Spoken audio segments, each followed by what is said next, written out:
So friends, যেই সেটআপটার কথা বললাম আপনাদেরকে আগের ভিডিওতে, সেটা করছি এখন। সো আমি নিয়ে নিয়েছি আমার গার্ডেন সয়েল। এটা আমি আগে থেকেই কালেক্ট করে রেখেছিলাম এবং এটা হচ্ছে আপনার নন টক্সিক, বলতে গেলে কোনো রাসায়নিক সার ইউজ করা হয়নি। এবং এই মাটিতে আছে হচ্ছে আপনার জৈব সার অথবা কম্পোস্ট, যেটা বলে কম্পোস্টের মাধ্যমে মাটিটাকে সারি করা হয়েছে। এর আগে আমাকে একটু আমি অসমোকোট প্লাস দিয়ে নিব নিচে। এটা আপনার রুট গ্রোথকে হেল্প করবে। আমি যে প্ল্যান্টগুলো লাগাবো ম্যাক্সিমামগুলোই তো শিকড় থেকে আর কি সার অথবা আপনার ওদের দরকারি নিউট্রিশনস নেয়। সো ওটার জন্য অসমোকোট প্লাস দিয়ে নিলাম। আর একটু প্রবলেম হয়ে গিয়েছে যে আমি আসলে ক্যামেরাটা অন করে চলে গেছিলাম এবং আমার battery drained out. So phone দিয়ে ভিডিও করতে হচ্ছে, যদিও ফোনে লেখা 4K, বাট ওরকম ভাবে 4K রেকর্ড হয় না আসলে। সো মাটি দিয়ে দিব। মাটি দেওয়ার পরে আবার দেখা হচ্ছে আপনাদের সাথে। সো মাটি দেওয়া শেষ। এখানে দেখতে পাচ্ছেন, এখানে একটু কিন্তু ডেপথ অফ ফিল্ড ক্রিয়েট করার জন্য এখানে কম, পেছনে বেশি। স্যান্ড দেওয়ার সময় সেম কাজটা করতে হবে। আর এখানে কিছু বড় বড় গুঁড়ো আছে, দানা আছে, যেগুলো ভেঙে দিতে হবে। তাছাড়া মাটির ভিতরে যদি বাতাস থাকে, বাবলস থাকে, সেটা কিন্তু অনেক প্রবলেম ক্রিয়েট করে। পরে যখন পানি দেওয়ার বাবলগুলো উঠবে তখন ধস হবে আর কি, ধস নেমে যাবে কিছু একটা। সো দেখা হচ্ছে বালু দেওয়ার পর। সো আপনারা এখানে যে বালুগুলো দেখতে পাচ্ছেন, এটাও কিন্তু আমি ক্লিন করে নিয়েছি। সেটা হচ্ছে এটাকে পানি দিয়ে মিনিমাম 10 থেকে 12 বার আমি ক্লিন করছি। এরপর এটাকে অনেকদিন পানিতে ভিজিয়ে রাখা হয়েছিল, 3-4 বার পানি চেঞ্জ করা হয়েছে দিনে। এরপর এটা প্রায় 1 মাসের মতো পানিতে চোবানো ছিল, যেন কোনো টক্সিক জিনিস এটাতে না থাকে। এরপর আমি ছাদে রোদে শুকিয়েছি এবং হ্যাঁ, মাটিটাও কিন্তু প্রিপেয়ার করার আগে রোদে শুকিয়ে নেওয়া হয়েছে। সো স্যান্ড দিয়ে দিচ্ছি। সো পানি দেওয়ার পালা এসে গিয়েছে। পানি দেওয়ার আগে একটু ছিটিয়ে নেবেন, যেন ভিজিয়ে নেবেন সয়েলটা। এবং আপনার এটা কি বলে, স্যান্ড, সিলেটি স্যান্ড, যেটা ভিজিয়ে নিলে ভালো হয়। ছিটিয়ে দিচ্ছি। আপনাদের কাছে স্প্রে থাকলে আপনারা স্প্রে ইউজ করতে পারেন, বাট আমি যেহেতু সবার কথা চিন্তা করে ভিডিও বানাই, সবার পক্ষে আসলে অনেক সময় ছোটখাটো জিনিসও জোগাড় করা একটু টাফ হয়ে যায়। সো আমি ট্রাই করি যে যেটা সবাই ইউজ করতে পারবে, যেইভাবে কাজ করলে সবাই কাজ করতে পারবে, সেইভাবে ভিডিওটা ট্রাই করি। সো হাত তো সবারই আছে, তাই না? ছোট্ট একটা পলিথিন নিয়ে নিলাম, এটা এখানে রেখে দিচ্ছি। এরপর এর উপরে আমি পানি দিব।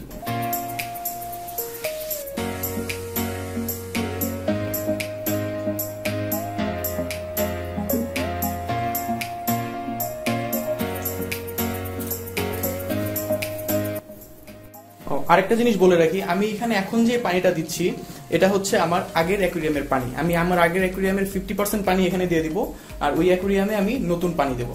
কারণ ওই অ্যাকুয়ারিয়ামটা অলরেডি সাইকেল। সো ওই অ্যাকুয়ারিয়ামটা নতুন পানি দিলে সেটা ম্যাচ করতে পারবে, কারণ এটাতে অলরেডি প্রচুর পরিমাণে ব্যাকটেরিয়া আছে। বাট এটা কিন্তু নিউ, এটাতে কিচ্ছু নেই। সো আমি ওই ওই আগের অ্যাকুয়ারিয়ামের পানিগুলো এখানে ইউজ করব। সো আমার যে সাইকেলিং টাইমটা, এটা একটু লিটল বিট ফাস্টার হবে।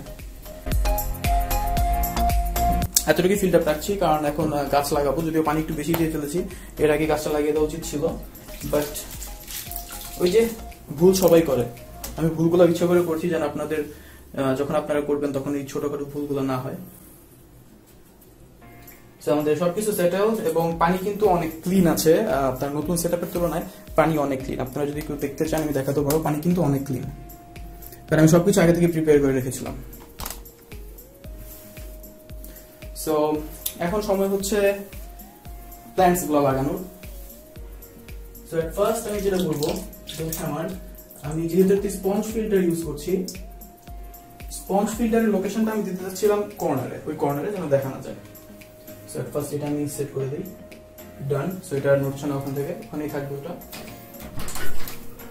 প্ল্যান্ট গুলো আমি নিয়ে আসি। সো প্ল্যান্ট কালেক্ট করে নিয়ে আসলাম ওই ট্যাঙ্ক থেকে। এখন এগুলো লাগাবো।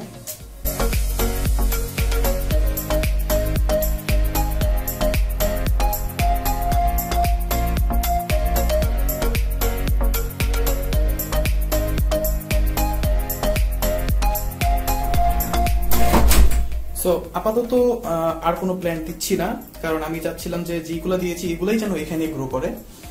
প্ল্যান্টের লিস্টগুলো আমি ডেসক্রিপশনে দিয়ে দেবো, কি কি ইউজ করা হয়েছে, এবং সেটআপের ভিডিও কন্টিনিউ করছি। এই টোটাল কাজটুকুর মধ্যে একটা জায়গায় গিয়ে আপনাদের সবার একটা প্রবলেম হবে, সেটা হচ্ছে আপনার টায়ার্ড হয়ে যাবেন যখন দেখবেন আপনার পানি এবং গাছ লাগানো শেষ, পানি এতটুকু দিয়েছেন এবং গাছ লাগানো শেষ, ঠিক ওই টাইমটাতে আপনারা সবাই ফেড আপ হয়ে যাবেন, আপনাদের কোমর ব্যথা করবে, মানে মনে হবে যে কিভাবে তাড়াতাড়ি কাজটা শেষ করা যায়। একটা সাজেশন দিই, হোল্ড ব্যাক, কিছুক্ষণ টাইম নেন, কফি নিতে পারেন, চা খেতে পারেন, গান শুনতে পারেন, 10 মিনিট পর আবার কাজে লাগেন, অথবা আধা ঘন্টা পর আবার কাজে লাগেন, অথবা 1 ঘন্টা পর কাজে লাগেন। এই ভুলটা যদি না করেন তাহলে হয়তো সেটআপটা ঠিক হবে, আর যদি ভুলটা করেন তাহলে দেখবেন আপনি পুরো সেটআপটা মেসড আপ করে ফেলেছেন, পানি জোরে ঢালতে গিয়ে মাটি উঠে গেছে, অনেক অনেক প্রবলেমে পড়তে পারবেন। সো এটা কুইক একটা সাজেশন আপনাদের জন্য। আমি জানি এখন এটা দেখতে কেমন লাগছে, but trust me, after 3 months আপনি এটা চিনতেও পারবেন না এটা কোন ট্যাঙ্ক ছিল। সো ভিডিওটা শেষ করে দিব এখনই। চলেন CO2 আর ফিল্টারটা লাগিয়ে ফেলি।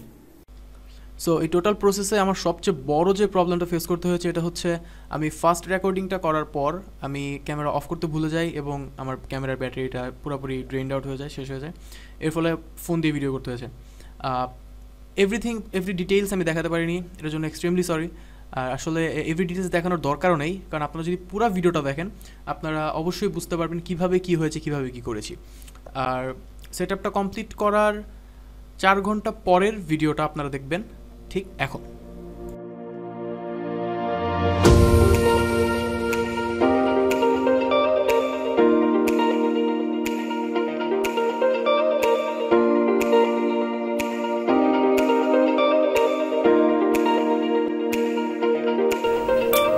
সো আজকে এ পর্যন্তই থাক, দেখা হবে নেক্সট কোনো ভিডিওতে।